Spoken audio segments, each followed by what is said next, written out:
Cabinet సమావేశం అనంతరం బట్టి మీడియాతో మాట్లాడుతున్నారు. ఇప్పుడు లైవ్ చూద్దాం.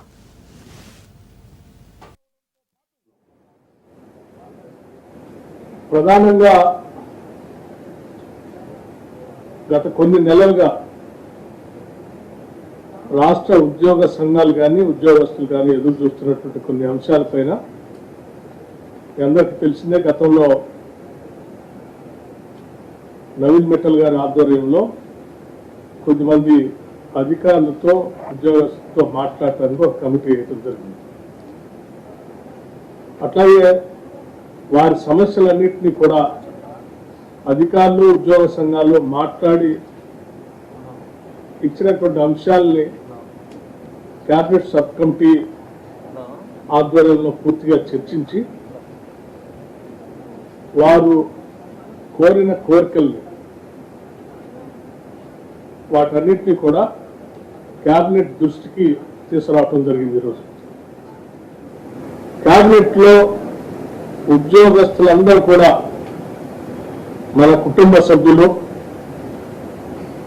రాష్ట్ర ప్రభుత్వం తీసుకునేటువంటి అనేక సంక్షేమ పథకాలు కానీ అభివృద్ధి కార్యక్రమాలు కానీ ప్రజలకి చేరవేసేటువంటి సిబ్బంది, ఆ సిబ్బంది యొక్క అవసరాలను యోగక్షేమాలను కూడా తప్పనిసరిగా మనమందరం వారి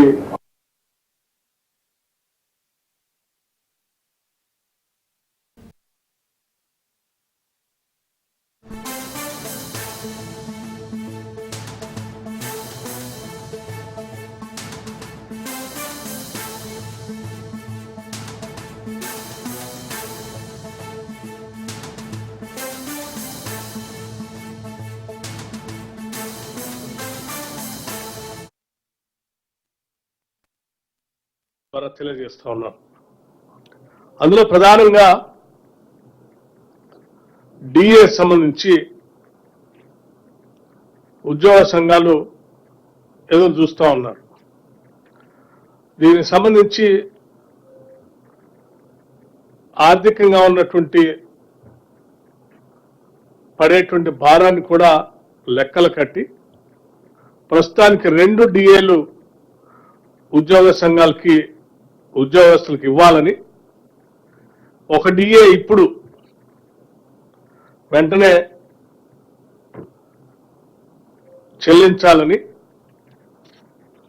అట్లాగే ఇంకొక డిఏ ఒక 6 నెలల తర్వాత చేపట్టాలని నిర్ణయం చేయటం జరిగింది.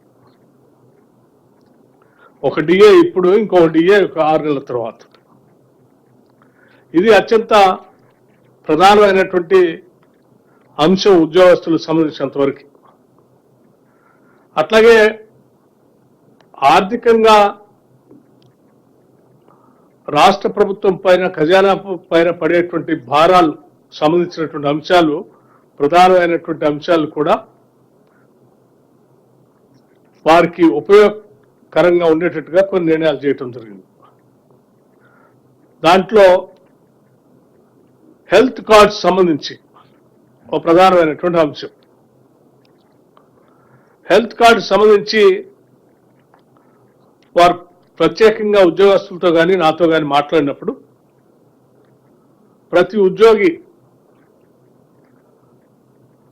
500 రూపాయల లెక్క కాంట్రిబ్యూట్ చేస్తూ సంవత్సరానికి వారు పోవేసినటువంటి అమౌంట్కి సమానంగా ఈక్వలెంట్ అమౌంట్ని రాష్ట్ర ప్రభుత్వం నుంచి కూడా కాంట్రిబ్యూట్ చేసి దాన్ని ఒక ట్రస్ట్ రూపేణ ఏర్పాటు చేసి, ఆ ట్రస్ట్కి సంబంధించి రాష్ట్ర ప్రభుత్వ ప్రధాన కార్యదర్శి స్థాయితో ట్రస్ట్ చైర్మన్గా, అధికారులకు సంబంధించి కొద్దిమంది, ఉద్యోగాలకు సంబంధించినటువంటి వాళ్ళతో కూడా కొద్దిమంది కలిపి ఒక ట్రస్ట్ని ఏర్పాటు చేసి ఎటువంటి ఆరోగ్యపరమైనటువంటి అంశాలు తలెత్తినా వాళ్ళకి ఈ ట్రస్ట్ ద్వారా వెసులుబాటు కల్పించేటువంటి నిర్ణయాన్ని చేయటం జరిగింది. ఉద్యోగస్తుల కోరికని సంపూర్ణంగా అంగీకరించి దీన్ని కేబినెట్ ఆమోదించింది. అలాగే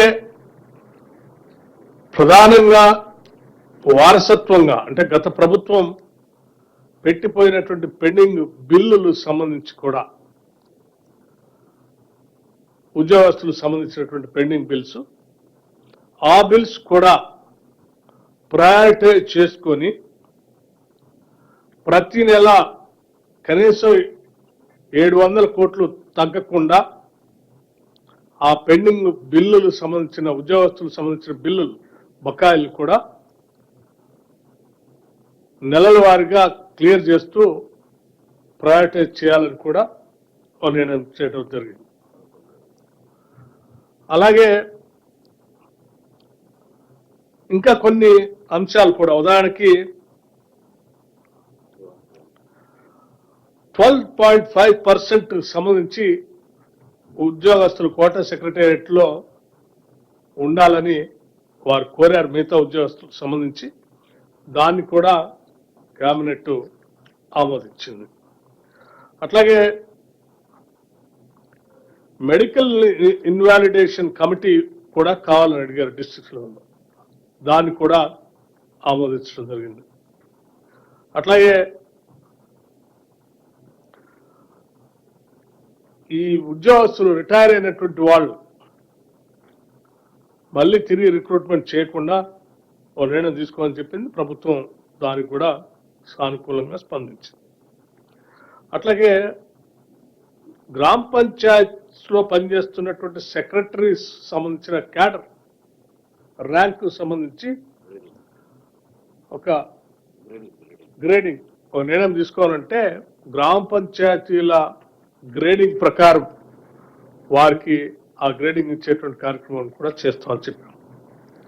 అట్లాగే డిపిసి సంబంధించి కూడా వాళ్ళు ప్రధానంగా వాళ్ళ డిమాండ్ ఉంది. వాళ్ళు డిపిసి రెగ్యులర్ గా జరపాలి, ప్రమోషన్స్ వచ్చేటట్టుగా చూడాలి.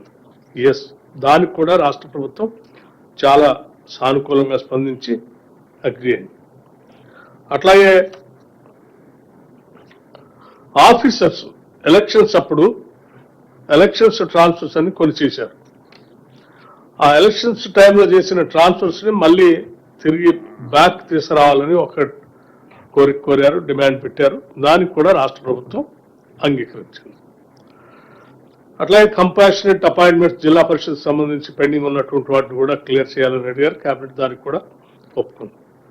ఒక డైరెక్టరేట్, నర్సింగ్ డైరెక్టరేట్ కూడా కావాలని అడిగారు. దానికి కూడా ప్రభుత్వం అంగీకరించింది. ఇలా అనేక రకాలైనటువంటి అంశాలు, ఉదాహరణకి అంగన్వాడీ వర్కర్స్ సంబంధించి, టీచర్స్ సంబంధించి రిటైర్మెంట్ బెనిఫిట్స్ ని ఒక 2 లక్షల దాకా పెంచవచ్చు చెప్పారు. దానికి కూడా ప్రభుత్వం సానుకూలంగా స్పందించి ముందుకు పోతా ఉంది. లేకపోతే rentals, pending rentals, hired vehicles, ఉద్యోగస్తులు పనిచేసే క్రమంలో హైర్ చేసినటువంటి వెహికల్స్ సంబంధించిన బిల్స్ పెండింగ్ ఉన్నాయి. వాటిని వెంటనే క్లియర్ చేయాలని అడిగారు. వాటిని కూడా క్లియర్ చేయడమే కాకుండా దాని రేట్ ఫిక్సేషన్ కూడా కొంత పెంచమని అడిగారు. దాన్ని కూడా సానుకూలంగా స్పందించి ఆ రేట్ కూడా ఫిక్స్ చేస్తా ఉన్నారు. ఇట్లా అనేక అంశాలు రాష్ట్ర ప్రభుత్వానికి సంబంధించి 317 జియోకి సంబంధించి కూడా ఎగ్జామిన్ చేస్తా ఉన్నారు. ఇంకా చాలా అంశాలు ఉన్నాయి ఇట్లా ఎగ్జామిన్ చేస్తామని. కొన్ని అనుకూలంగా ఆల్రెడీ నిర్ణయాలు తీసుకున్నాయి, నేను కొన్ని ప్రకటించాను మీకు. ప్రధానమైనటువంటి అంశాలు డిఏకి సంబంధించి, హెల్త్ కార్డ్ సంబంధించి, పెండింగ్ బిల్స్ గురించి, అట్లాగే డిపిసి ప్రమోషన్స్ గురించి, ఇవన్నీ వాటన్నిటిని కూడా సానుకూలంగా ఉద్యోగస్తులకి అనుకూలంగా ఈరోజు కేబినెట్ సుదీర్ఘంగా చర్చించి నిర్ణయం చేయడం జరిగింది. నేను ముఖ్యమంత్రి రేవంత్ రెడ్డి గారికి, అట్లాగే కేబినెట్ సహచర మంత్రులందరికీ కూడా ఉద్యోగస్తుల సమస్యలపైన నియమించినటువంటి కేబినెట్ సబ్ కమిటీ చైర్మన్ గా వీరి సమస్యలు విన్నాను.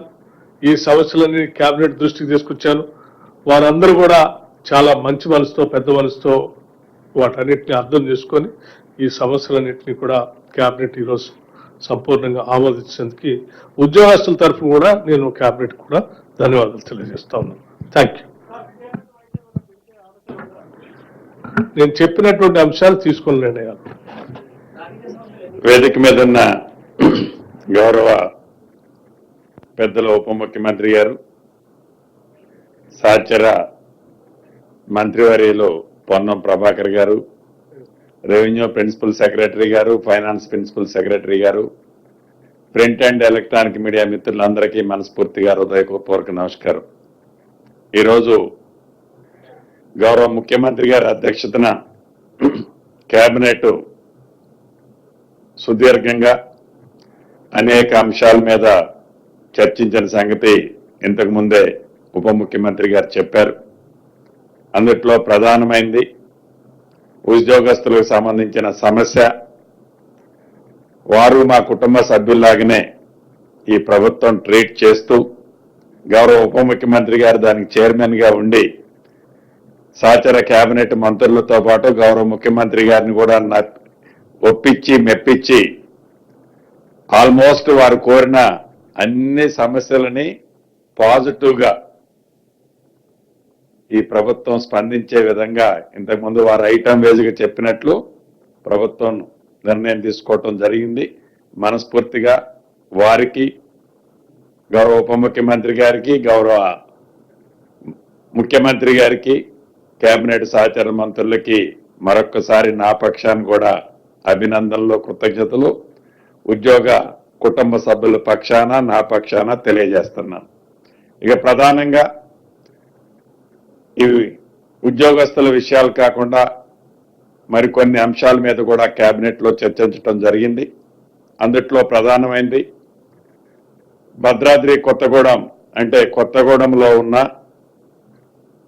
ఏదైతే ఎర్త్ సైన్స్ యూనివర్సిటీ ఏర్పాటు చేసిందో ఈ ఇందిరమ్మ ప్రభుత్వం వచ్చిన తర్వాత ఆ యూనివర్సిటీ ఎవరైతే తెలంగాణ రాష్ట్రాన్ని ఇవ్వటానికి సహకరించి ఈనాడు మన మధ్య నుంచి దూరంగా వెళ్ళిన మాజీ ప్రధానమంత్రి గారు స్వర్గీయ మన్మోహన్ సింగ్ గారి పేరుతో ఆ యూనివర్సిటీ నామకరణం చేసిందని చెప్పటానికి మనస్ఫూర్తిగా కృతజ్ఞతలు ప్రభుత్వానికి తెలియజేస్తున్నాను. అదే రకంగా ఏవైతే ఈ స్వయం సహాయక సంఘాలు ఉన్నాయో, ప్రమాదవశాత్తు ఎవరైనా చనిపోతే గతంలో ఇన్సూరెన్స్ పాలసీ ఉండేది కాదు. మన ప్రభుత్వం వచ్చిన తర్వాత ప్రమాదవశాత్తు ఎవరైనా చనిపోతే వారికి 10 లక్షల రూపాయలు ఇన్సూరెన్స్ ఇచ్చే కార్యక్రమాన్ని చేపట్టి కార్యక్రమం ఉండేది. అయితే ఆ ఇన్సూరెన్స్ ప్రీమియం ఇతరత్ర ఓవర్ బర్డెన్ అవుతుందని ఇన్సూరెన్స్ కాకుండా ప్రభుత్వమే ఆ సంఘాల నుంచి ప్రభుత్వ పక్షాన 10 లక్షల రూపాయలు ఇచ్చే కార్యక్రమం చేపట్టాలని కేబినెట్ లో నిర్ణయం తీసుకోవడం జరిగింది. గత సంవత్సరం 385 మంది చనిపోయారు. వారికి 38.5 కోట్ల రూపాయలు ఈ కేబినెట్ లో ఆమోదించి ఇదే ట్రెడిషన్ ని భవిష్యత్తులో కూడా కంటిన్యూ చేయాలని కేబినెట్ ఆమోదించడం జరిగింది. అదే రకంగా రాష్ట్రంలో R&B రోడ్లు, పంచాయతీరాజ్ రోడ్లు చాలా దుర్భిక్ష పరిస్థితిలో ఉన్నాయి. ఆనాడు 10 సంవత్సరాల్లో ఏవైతే నచ్చిన రోడ్లనే వేసుకుంటా వారికి కన్వీనియంట్ గా, వారి ఫామ్ హౌజులకి కన్వీనియంట్ గా ఉండే రోడ్లనే ఆనాడు వేసుకోవటం జరిగింది. అలా కాకుండా ప్రతి గ్రామానికి ఒక బీటీ రోడ్డు ఉండాలని, ప్రతి గ్రామం నుంచి మండల హెడ్ క్వార్టర్కి బీటీ రోడ్డు ఏర్పాటు చేస్తూ ప్రతి మండలం నుంచి జిల్లా హెడ్ క్వార్టర్కి డబల్ రోడ్డు, ప్రతి మండలం జిల్లా నుంచి స్టేట్ హెడ్ క్వార్టర్కి 4 లైన్ రోడ్లు ఎక్కడైనా మిస్ అయి ఉన్నా, లింకులు మిస్ అయి ఉన్నా వాటన్నిటినీ ఏర్పాటు చేయాలని సుమారు R&Bలో 5,190 కిలోమీటర్లు, పంచాయతీరాజులో 7,947 కిలోమీటర్లు మొదటి విడత వీటిని యుద్ధ ప్రాతిపదిక మీద హ్యామ్ మోడ్ లో చేపట్టాలని కూడా కేబినెట్ నిర్ణయించటం జరిగింది. ఇవి 2.5 సంవత్సరంలో ఎగ్జిక్యూషన్ చేసి మెయింటెనెన్స్ 15 సంవత్సరాలు సేమ్ ఏజెన్సీతోనే మెయింటెనెన్స్ చేపియాలని ఈ ప్రభుత్వం చిత్తశుద్ధితో ప్రజల మీద భారం పడకుండా ఉండే విధంగా ఈ హ్యామ్ మోడ్ లో యుద్ధ ప్రాతిపదిక మీద ఈ వర్కులు చేయాలని కేబినెట్ తీర్మానించడం జరిగింది. అదే రకంగా రోజు రోజుకి హైదరాబాద్ మెట్రోపాలిటన్ సిటీ ఈ విపరీతంగా ఇంటర్నేషనల్ గా నేషనల్ గా వచ్చే